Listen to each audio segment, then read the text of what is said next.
ગૌહત્યા કેસમાં અમરેલી સેશન્સ કોર્ટે સંભળાવ્યો છે ઐતિહાસિક ચુકાદો। ગૌવંશનું કત્લ કરનારા 3 દોષિતોને કોર્ટે સંભળાવી છે આજીવન કેદની સજા। ગૌહત્યા કેસમાં એક સાથે 3 આરોપીઓને આજીવન કેદની સજા ફટકારવામાં આવી હોય તેવો ગુજરાતના ઇતિહાસનો આ પ્રથમ ચુકાદો છે। અમરેલી કોર્ટના ચુકાદા બાદ સંઘવીએ સોશિયલ મીડિયા પર પોસ્ટ કરતા લખ્યું કે આ એક સંદેશ છે જે ગૌમાતા સાથે અન્યાય કરે છે તેમને બક્ષવામાં નહીં આવે। મહત્વનું છે કે 6 નવેમ્બરના રોજ પોલીસે બહારપર વિસ્તારના ખાટકીવાસમાં આક્રમ સોલંકીના મકાનમાં દરોડા પાડ્યા હતા। પોલીસના દરોડા દરમિયાન મકાનની તપાસ કરતા રસોડામાંથી ગૌમાંસ મળી આવ્યું હતું।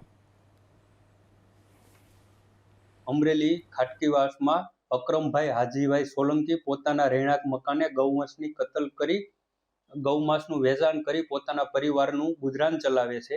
આ બાતમીના આધારે પોલીસે ત્યાં રેડ પાડેલી અને 40 કિલો ગૌમાંસ સાથે આરોપી પકડાઈ આવેલ અને આ કેસ અમરેલી સેશન્સ કોર્ટમાં ચાલી જતા નામદાર અમરેલી સેશન જજ રિઝવાના મેડમ બુખારી સાહેબે ત્રણેય આરોપીઓને આજીવન કેદની સજા અને ત્રણેય આરોપીઓને મળી કુલ 18,24,000નો દંડ કરેલ છે।